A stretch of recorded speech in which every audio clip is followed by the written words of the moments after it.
നമസ്കാരം. ക്യാൻസർ ചികിത്സ റേഖയിലൂടെ. എന്താണ് ക്യാൻസർ?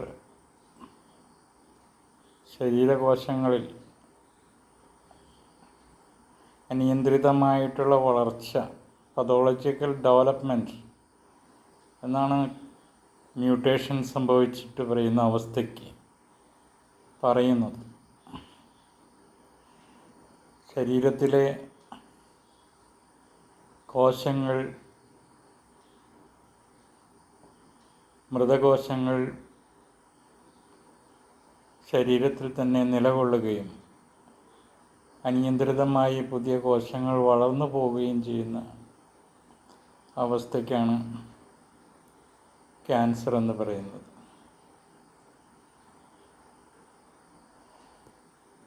വലിയൊരു വിരോധാഭാസം എന്താണെന്ന് വെച്ച് കഴിഞ്ഞാൽ,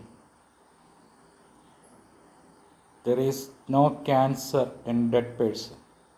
മരിച്ച ശരീരത്തിൽ പിന്നെ ക്യാൻസർ ഇല്ല എന്നുള്ളതാണ് ഒരു വിരോധാഭാസം. അപ്പോൾ ഇതെന്തുകൊണ്ടാണ്? അങ്ങനെയാണെങ്കിൽ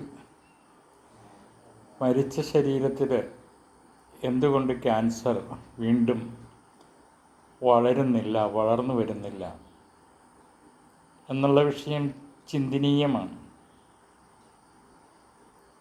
അപ്പോൾ dead person have no cancer എന്നാണ്. മരിച്ച ശരീരത്തിൽ പിന്നെ ക്യാൻസർ ഇല്ല. ആ മരണത്തോടൊപ്പം തന്നെ ആ ക്യാൻസർ അവിടെ തീർന്നു പോകുന്നു.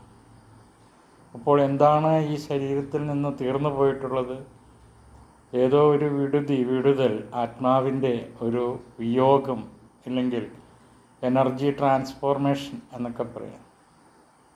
ബ്രെയിൻ ഓറിയൻറ്റേഷനിൽ പ്രോഗ്രാമിങ് നിശ്ചലമായി ഡെത്ത് എന്നൊക്കെ പറയും. അല്ലെങ്കിൽ ഹാർട്ട് നിന്നുപോയി, അല്ലെങ്കിൽ തലച്ചോറ് ഇല്ല, പ്രവർത്തിക്കുന്നില്ല, കറണ്ട് ഉൽപ്പാദിപ്പിക്കുന്നില്ല.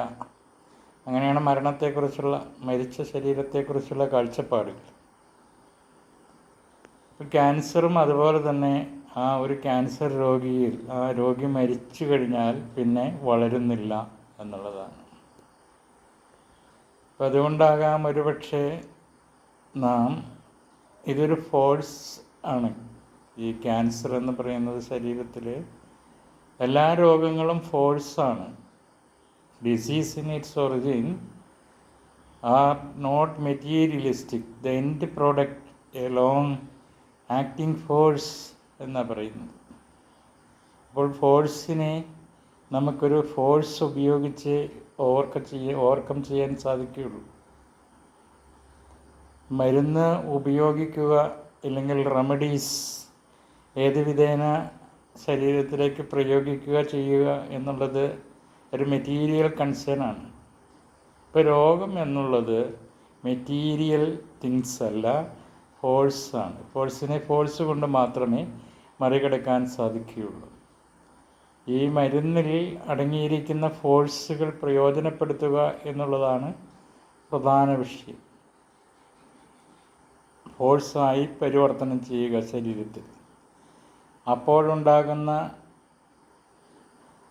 എക്സ്ട്രാ എനർജീസാണ് സൈഡ് എഫക്ട്സ് എന്ന് പറയുന്നത്. ഏത് രോഗത്തെയും ചികിത്സിക്കുമ്പോൾ, മരുന്ന് ഉപയോഗിക്കുമ്പോൾ സൈഡ് എഫക്റ്റ് ഉണ്ടാകുന്നു. കാരണം അതിൽ സെഡേറ്റീവ്സ് ചേർന്നിട്ടുണ്ടാകും. രോഗത്തിൻ്റെ ആഘാതം, അതായത് റിപ്പർക്കുഷൻ, ഹീലിംഗ് ക്രൈസിസ് എന്നൊക്കെ അതിന് പറയുന്നത്, അത് അനുഭവപ്പെടാതിരിക്കാൻ വേണ്ടി ചേർക്കുന്ന സെഡേറ്റീവ്സാണ് പിന്നീട് ശരീരത്തിൽ മറ്റ് രോഗങ്ങളായിട്ട് പ്രത്യക്ഷപ്പെടുന്നു. അപ്പോൾ എനർജി കൊണ്ട് മറികടക്കാതെ മെറ്റീരിയൽ ഉപയോഗിച്ച് മറികടക്കാൻ ശ്രമിക്കുമ്പോഴുണ്ടാകുന്ന പ്രത്യാഘാതങ്ങളാണ് സൈഡ് എഫക്ട്സ്. ഏത് രോഗത്തിനാണെങ്കിലും അങ്ങനെ തന്നെയാണ്. അപ്പോൾ ക്യാൻസറിനെ സംബന്ധിച്ചിടത്തോളം ഇതൊരു മനുഷ്യൻ്റെ സമഗ്രമായ ഭാഗമാണ്. ഇല്ലെങ്കിൽ ഏത് രോഗവുമാണെങ്കിലും അങ്ങനെ തന്നെയാണ്. മനസ്സിൽ നിന്നാണ് എല്ലാ രോഗങ്ങളും ഉടലെടുക്കുന്നത്. ഏത് രോഗത്തിൻ്റെയും പിന്നാമ്പുറത്തായിട്ടൊരു ഇമോഷണൽ ബാക്ക്ഗ്രൗണ്ട് ഉണ്ട്. ഇത് പറയുന്നത് ഈ മനസ്സ് ആണ് രോഗത്തെ ഏത് സമയത്ത് പ്രവർത്തിക്കണം, ഏത് സമയത്ത് പ്രവർത്തിക്കണ്ട എന്ന് നിശ്ചയിക്കുന്നത്. ഈ ശരീരത്തെ സ്ഥൂലമായിട്ട് മാത്രം കാണാതെ സൂക്ഷ്മമായിട്ടും കാരണമായിട്ടും വേർതിരിച്ച് കാണുമ്പോൾ മാത്രമാണ് നമുക്ക് ശരിയായ ഒരു ദിശാബോധത്തിലൂടെ സ്വന്തം ശരീരത്തെ പൂർണ്ണാകായ ചികിത്സയിലൂടെ സുഖപ്പെടുത്തിയെടുക്കാൻ സാധിക്കും. അപ്പോൾ റെയ്ക്കി എന്ന് പറയുന്ന ചികിത്സാ രീതി ഊർജം കൊണ്ട് ഒരു ശരീരത്തിലെ രോഗത്തിൻ്റെ ആ ഒരു സ്പാസം അല്ലെങ്കിൽ ആ ഒരു വൈബ്രേഷണൽ ചേഞ്ചസ് കൊണ്ടുവന്നിട്ട് ബ്രെയിൻ ഓറിയൻറ്റേഷൻ വർക്ക് പോസിറ്റീവായി ആ രോഗിയിൽ സംജാതമാക്കുകയാണ് ചെയ്യുന്നത്. ഊർജം കൊണ്ടാണത് ചെയ്യുന്നത്. റെയ്ക്കി ഒരു യൂണിവേഴ്സൽ എനർജി ഫോഴ്സാണ്. അപ്പോൾ ക്യാൻസറിനെ പോലുള്ള മാരകമായിട്ടുള്ള രോഗങ്ങളെ സുഖപ്പെടുത്താൻ റെയ്ക്കി വളരെ ഫലപ്രദമാണ്.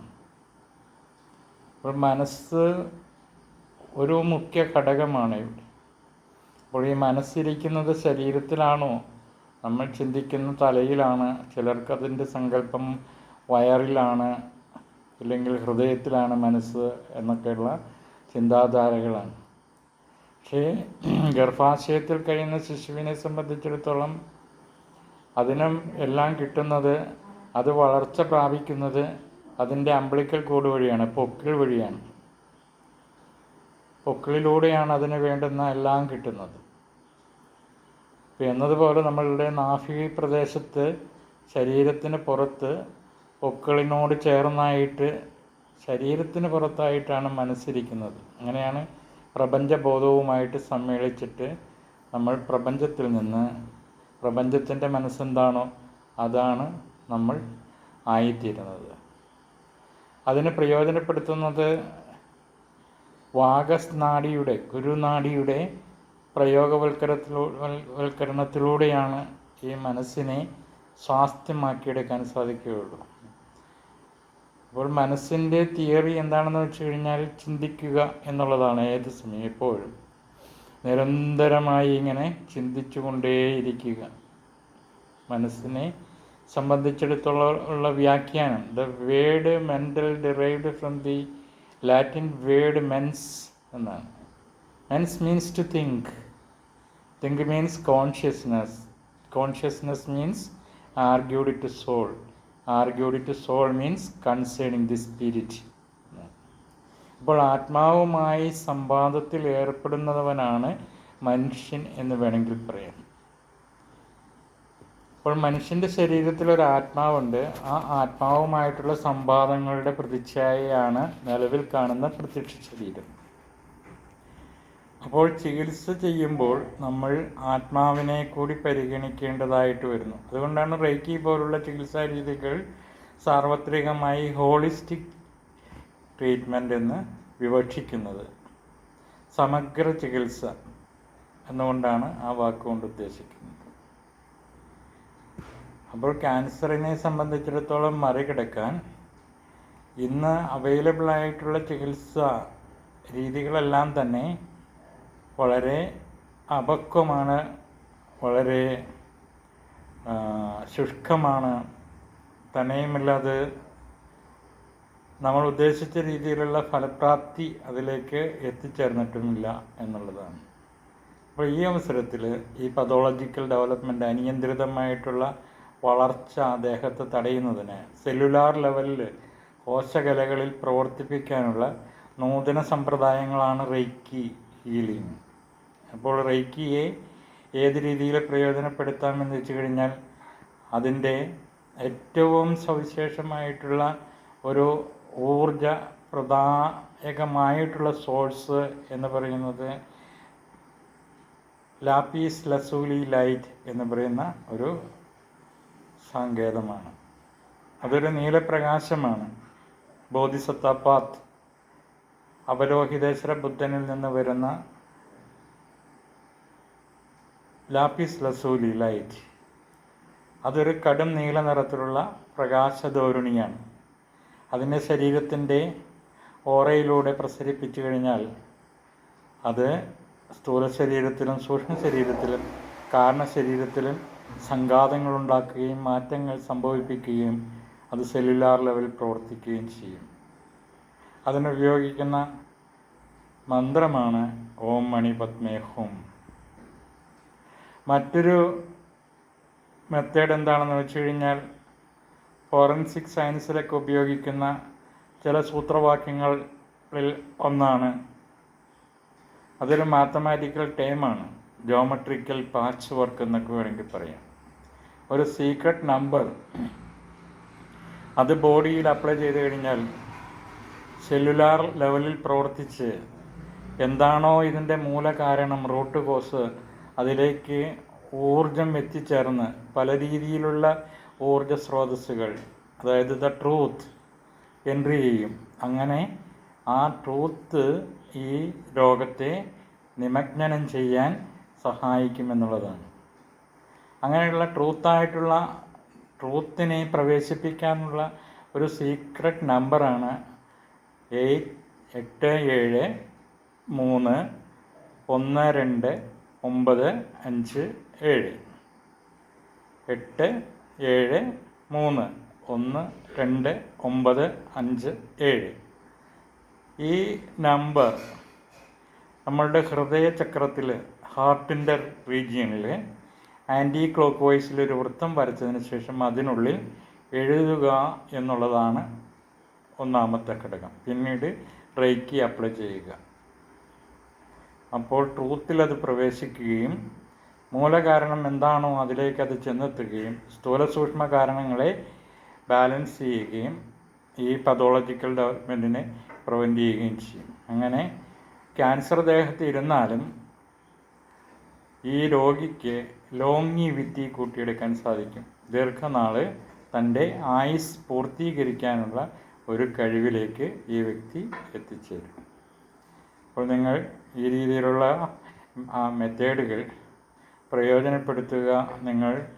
നിങ്ങൾക്ക് അറിയാവുന്നവരിലേക്കും ഈ വിവരങ്ങൾ എത്തിച്ചു കൊടുക്കുക എന്നുള്ളതാണ്.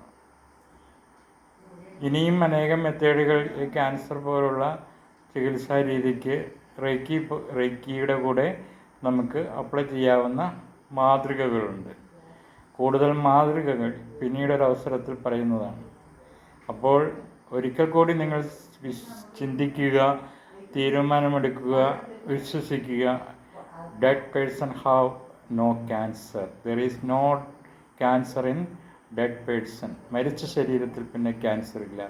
അതൊരു ചോദ്യചിഹ്നമായിട്ട് നമ്മൾ എപ്പോഴും കൊണ്ടുപോയി നടന്നു കഴിഞ്ഞാൽ തീർച്ചയായിട്ടും നമുക്ക് ഏതെങ്കിലും വിധേന ഏതെങ്കിലും ക്യാൻസർ രോഗിയെ സുഖപ്പെടുത്താൻ സാധിക്കും. ഇതിൻ്റെ പിന്നിൽ എന്തോ ഒരു മറഞ്ഞിരിക്കുന്ന ഒരു കാര്യങ്ങളുണ്ട് എന്നുള്ള വിശ്വാസം നമ്മളിലേക്ക് വരികയും ബദൽ സംവിധാനങ്ങൾ, ചികിത്സാ രീതികൾ നമ്മൾ അതിൽ അപ്ലൈ ചെയ്യാനും തയ്യാറാകും. Thanks for watch. With love, light of reiki.